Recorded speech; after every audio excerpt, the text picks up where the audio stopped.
Hello, hello. Welcome to another new moon. My name is Belinda and I'm an astrologer based in Los Angeles.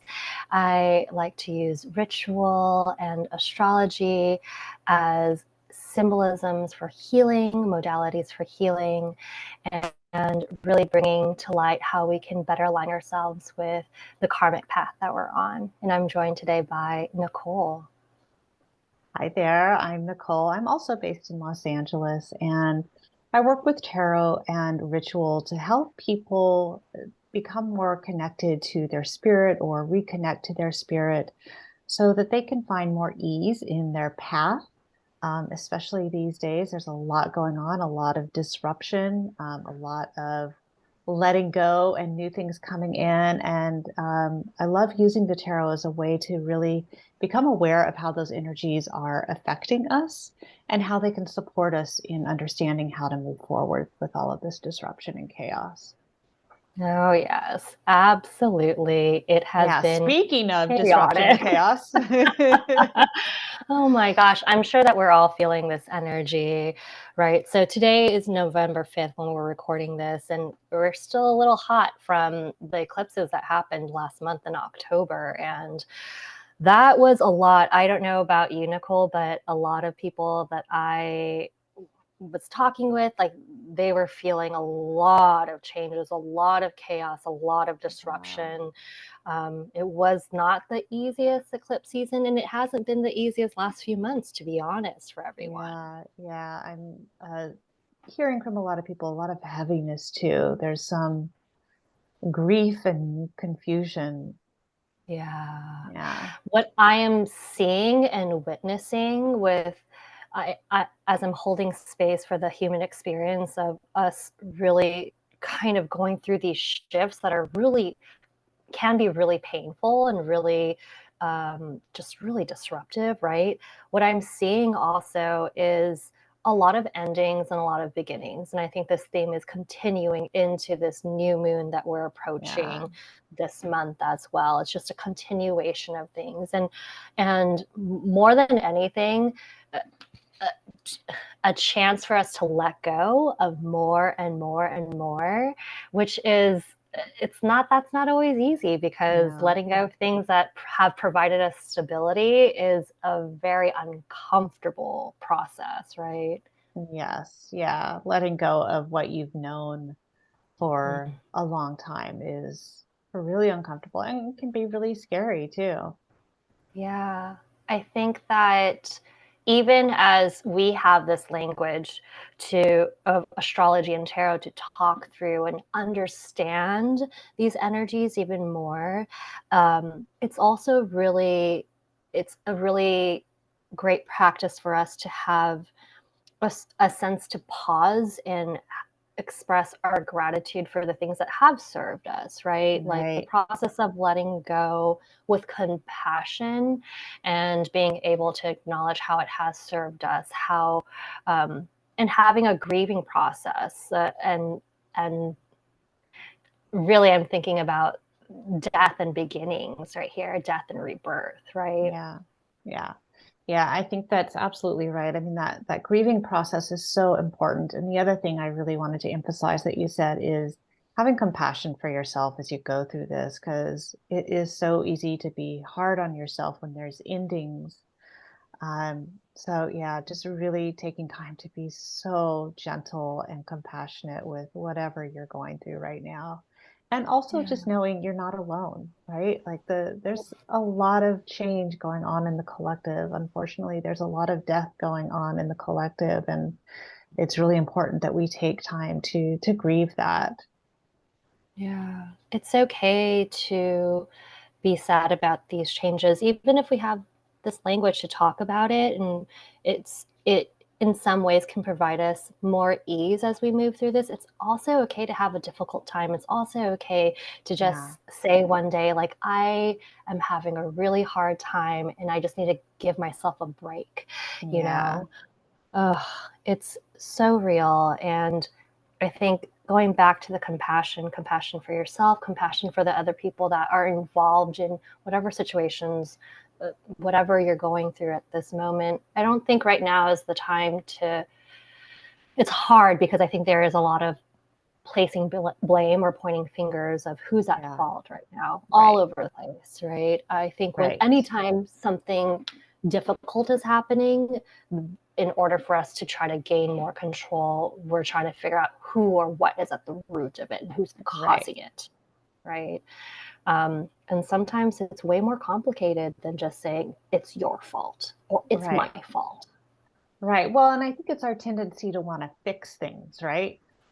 That we're looking for someone to blame so it never happens again. But this death and letting go and starting over, it's all part of the process. And yes, it is painful at times, but as we'll talk later, it's there's opportunity in it as well. Yeah. So right now we're heavy in Scorpio season, and a lot of the Scorpio energy has been activated.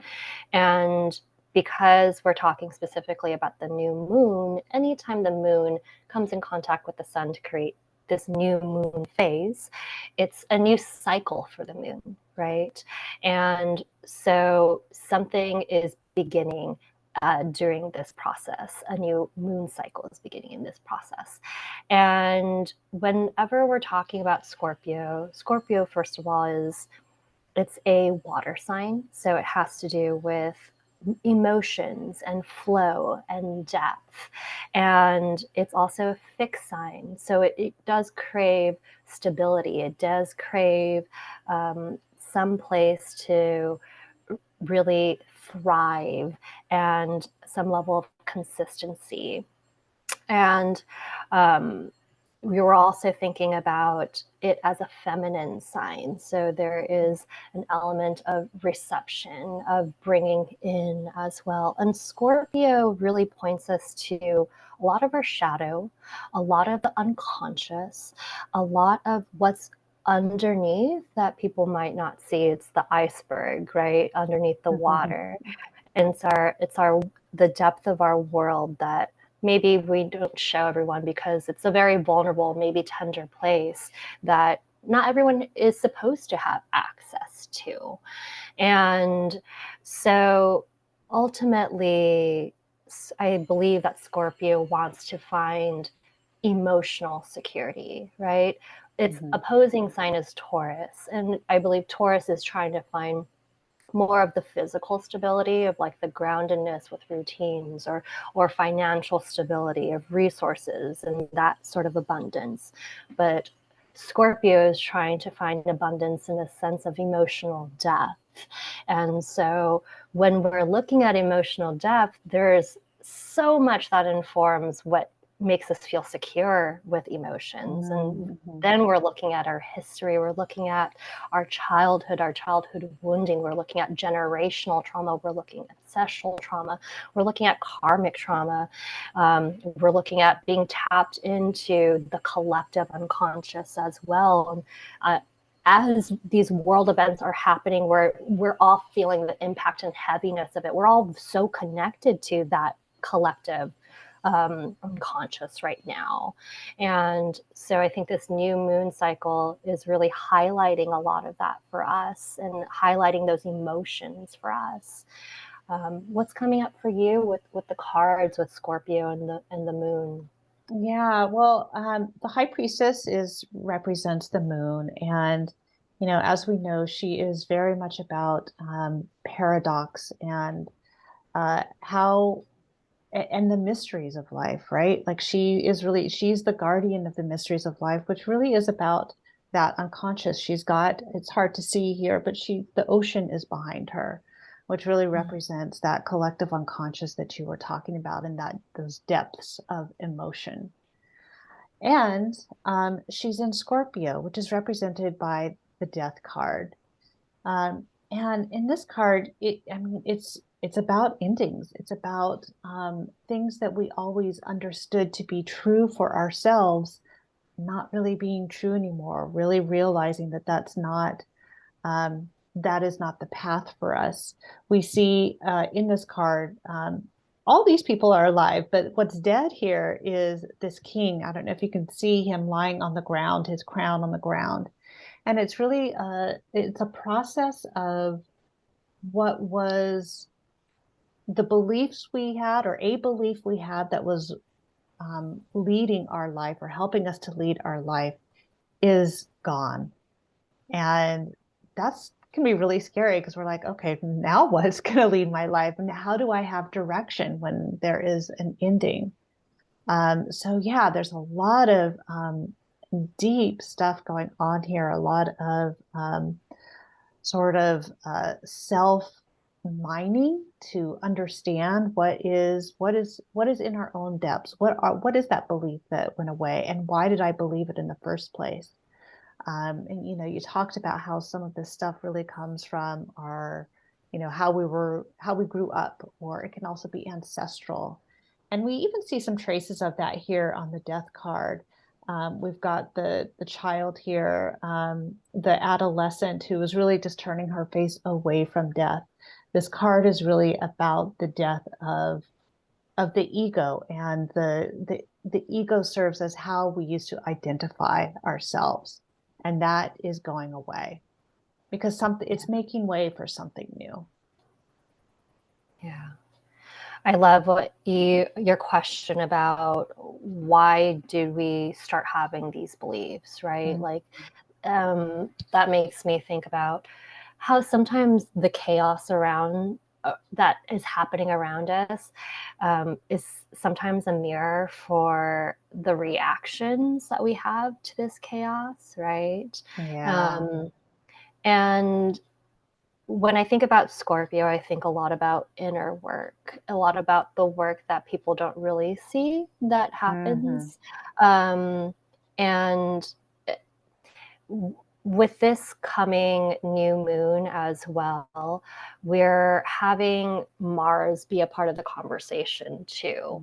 And Uranus as well, which is an opposition. So Mars is going to be conjunct with the moon and the sun. So it's going to be in the same place as all of that. And then it's going to be opposing, completely opposite from Uranus. And when we think about Martian energy, we think a lot about action, and we think a lot about like physical manifestation. We think about that impetus to like do something. We need to do something to make something change. And then when we think about Uranus, which is in opposition to all of this, that Uranian energy is the cosmic disruptor.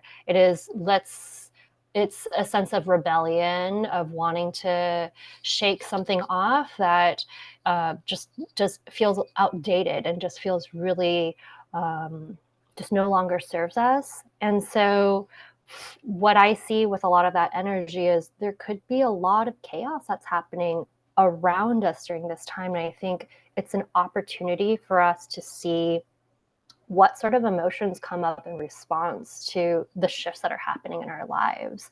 And if you start to sense a sort of emotional reaction that feels very repulsive towards everything that's happening, that being a gateway to examine why am I holding on to what is starting to change, and what does that indicate within me? What sense of security is attached to all of this?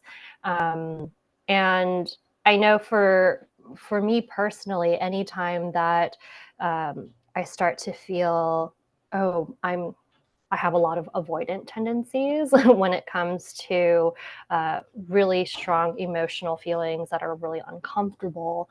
And so for me, it gives me an opportunity to kind of examine further, why does this make me feel uncomfortable? Yeah. Right. And where does that really come from? Is it really rooted in this situation, or does it remind me of another situation that has created a reaction in me, an impulse in me that is much bigger than what is happening presently, right? Yeah. Yeah. Yeah, it's really interesting what you're saying about that sense of security. So Mars is represented by the Tower in the tarot, And so we've got the moon, got the high priestess in the tower aligned in death. So yeah, it can feel really chaotic. I mean, we see this tower here, which really represents a false sense of security. And, some act of the divine is striking this building down so that the people who thought that they were protected in it are being ejected out of there. They are getting a whole new perspective as they are upside down. And so it can feel really chaotic. It's going to really feel like, or it can really feel like everything is being pulled out from underneath you. But the thing that's important to remember with the tower is this tower is a false sense of security. It was actually, while you may have felt safe in the tower, it was really preventing you from being on your path. It was isolating you. You can't be on your path if you're just stuck in this building, right? It's like the classic ivory tower.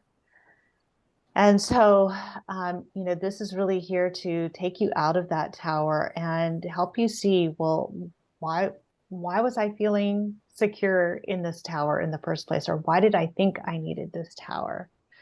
Um, the other thing I wanted to bring up is that the tower is also really a place of, this is fire. Things are coming down, and fire is really about vision. So there's an opportunity with the tower to reconnect with your bigger vision. Sometimes we get so stuck in our egos, which are now, we're letting go of something, some part of our ego, and that false sense of security. And so it's an opportunity to look at what is my vision for myself? What is my vision for my path? And really reconnecting through that.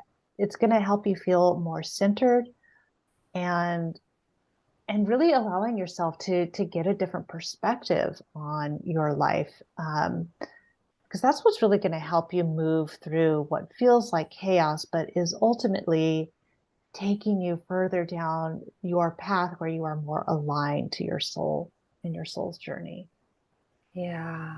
Two things really struck me right there.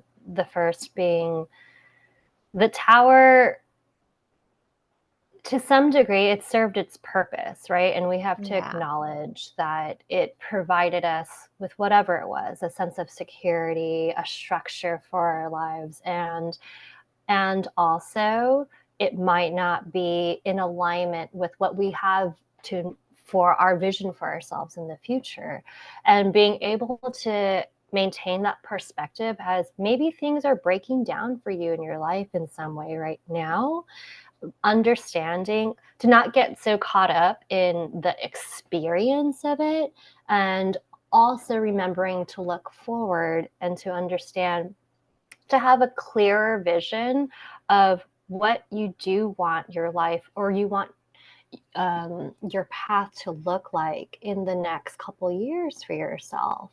And it is, where you are in your life, is that in alignment with that future self vision, right? Right. And that change can only happen with letting go of things that currently exist. um, and also going back to that gratitude, understanding that tower was good for you, having Yeah. compassion for what has served you up until this Right. point, right? Right, right. Yeah, it's really interesting. It just occurred to me, like as we're talking about this. So this is a chariot year. It's 2023. And as we are winding down this chariot year, things are really breaking down. And the chariot really is a card about rebirth. It's about um, reconfiguring our chariot, because the chariot is all about how we get home to ourselves, how we come home to ourselves. And so, yeah, it's really interesting how there's all these big major shifts as we're rounding out the end of this year. What are we going to build next? It's so true. Yeah. And to add a little bit more into that, like with the node shifting and us having just gone through eclipse season, and the node shifting from Taurus, Scorpio to Aries, Libra, which are cardinal signs. It's all about direction. Mm, And so, in lots of ways, this theme again of beginnings and endings is coming into all of this. yeah, And so, being able to be really clear about your path so that you can make those steps forward, right? right. Yeah, yeah. And I'm just going to add really quickly, you talked about Uranus being in opposition, and Uranus is represented by the Fool. And the Fool is very much in touch with his animal instinct. So as we are going through all of this sort of chaotic kind of stuff, or what may feel chaotic, it can create a lot of fear. And when we are in a state of fear, we can be very reactionary. So just something to keep in mind, instead of being reactionary, giving yourself the space, like the high priestess, to sit in stillness and take another look at what's going on and what's causing you to have these reactions, as you said, Belinda. But the other thing about the Fool that's nice too, even though it's in opposition, it can be really supportive as part of your, reconnecting with your vision. The Fool is a dreamer. So allowing yourself to tap into that part. And I think that's really important when we talk about, these moon phases, because again, the high priestess is about holding paradox and being able to work with both at the same time. So yes, there can be all this destruction and feeling like everything's going crazy. But it's also an opportunity to dream. And how can we dream and stay connected to our vision and allow ourselves to grieve and experience death or change? So it's Mm. really, it's this lovely, I love this idea of sort of mastering paradox and Mm. being with it. Yeah, that's so, so beautiful. Just thinking and like meditating on the relationship between the tower and the fool, and I'm thinking about in the astrology Mars and Uranus, like that energy is not a very there's a lot of our equilibrium is being disrupted, Yeah. right? And so it might feel really difficult at this time to feel grounded or to feel balanced. And I think that level of uncertainty can lead into that leaning into the fear and leaning into impulsive behavior. And Neptune is a part of this conversation too, and Neptune's in Pisces right now. And so for me, when I see Neptune as being a part of this, there's a lot that needs clarity. And Neptune is kind of a foggy energy. And when we feel like we need to be impulsive with not enough information, that's when we're kind of tripping over ourselves, or we're making decisions that are out of alignment with ourselves. And so what I would absolutely advise during this time is, as much as we would want to do something, to fix something, to change something, um, right now there just isn't enough information or clarity. And so to understand, what am I missing, or what pieces am I not seeing right now that's giving me the full picture, and being able to have your own emotional processing that will help give you a little bit more clarity, to pause and to be able to make sure that your state of being feels grounded before you just go and do something that might not be to your best interest or the best interests of the situation at hand too. Yeah, yeah, that's so interesting. I mean, what I'm hearing from you, Belinda, is that this isn't necessarily a time to fix and do, but more of a time to process, experience your emotions, and allow what's happening to happen without being reactionary. Yeah, absolutely. Definitely not a time to lean into impulsiveness. Definitely not a time to be spontaneous and say, "F it, I'm going to go do X, Y, and Right. Z," Yeah. um, because those sorts of impulses could be rooted in a lot of fear behavior. It could be rooted in a lot of unconscious shadow that uh, will throw us back into the loop, into these cycles of old patterns for ourselves. Right. And if we really want to be breaking those patterns for ourselves, if we really want to be starting something new, if something new is going to be birthed out of all of this death, like figurative death that is happening in our lives, or for some people, actual death too, in order for us to kind of come out as a new person and come out as making different decisions for ourselves, we really have to examine these shadow parts of ourselves that are kind of just coming into play, that just, let me just go back to this reactionary behavior that's rooted in wounding for myself, right? Yeah. Yeah. I love that. Mm, yeah. I think right now And is a I'll really, just oh, add, yeah. if you do act impulsively, be kind to yourself. It's okay. It's understandable, right? There's a lot going on. Yes, absolutely. Absolutely. I think compassion and curiosity are going to be key during this time. Yeah. Things will happen. And also, yeah, I love that. Great reminder, Nicole. Be kind to yourself. I'm not always kind to myself.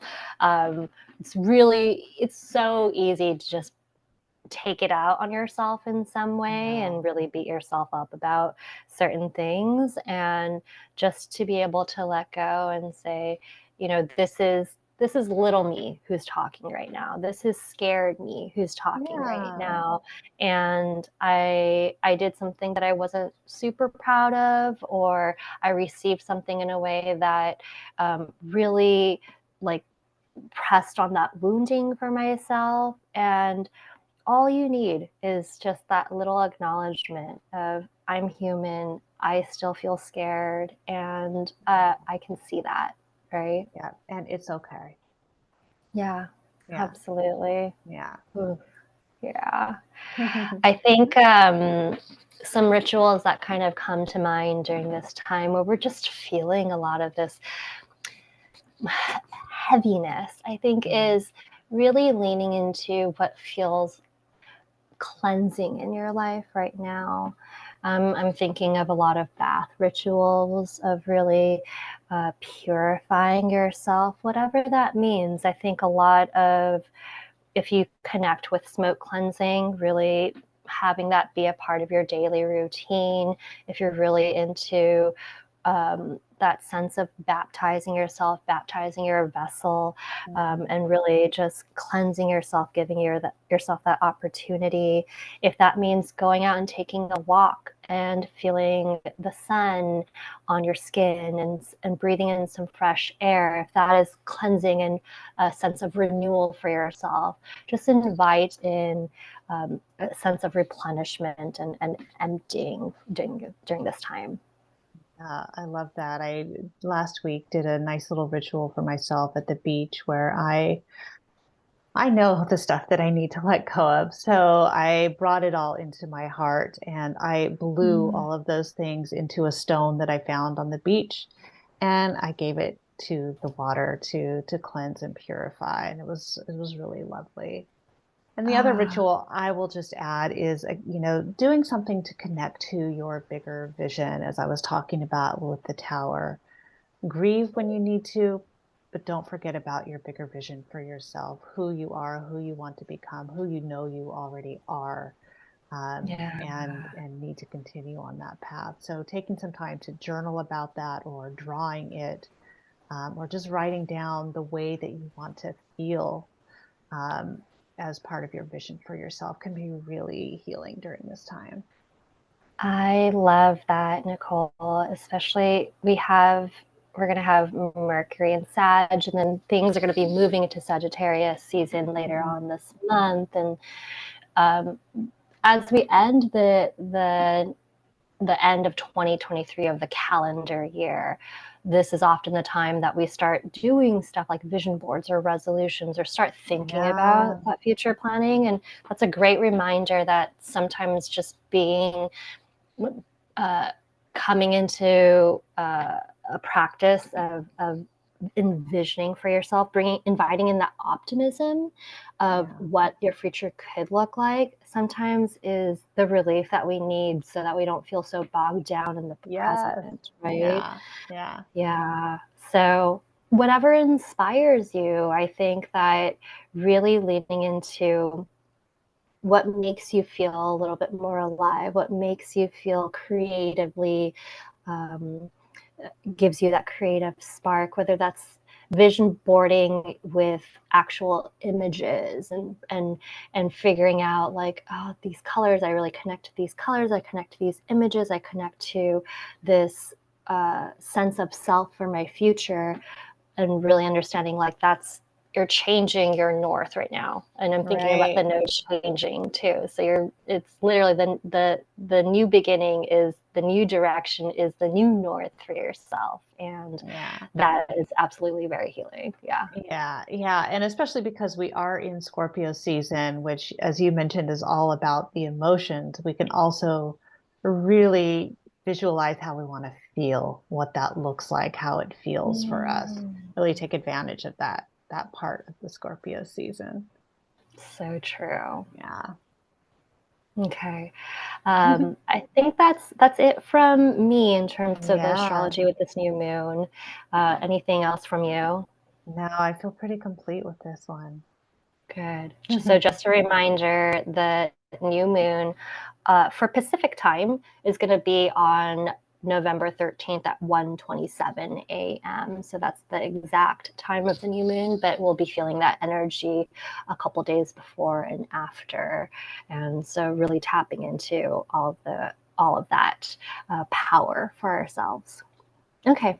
Yeah. Well, thank you all for being here and joining us for our new moon talk. And we'll come back again next month to talk about the new moon in Sag. So we're sending everyone so much strength and so much love and compassion during this time, because I know it hasn't been easy. 100%. Yeah, so much peace as you move through this. And really just remembering that it's all for your benefit, even if it Yeah. doesn't feel very good. Hmm. Yeah. Yeah. Yeah. You don't need to be caught up in the experience, and also give yourself compassion for the experience that you're having. Yeah. Yeah, exactly. I love that. Difficult line to walk, difficult path, but Yeah. yeah. Okay, so we will see everyone next month, and let us know how things transpire for you. If you know either one of us, reach out to us. Let us know how things are going for you, and yeah, we're sending you a lot Yes, of love and please. light. Yeah. Bye. Bye.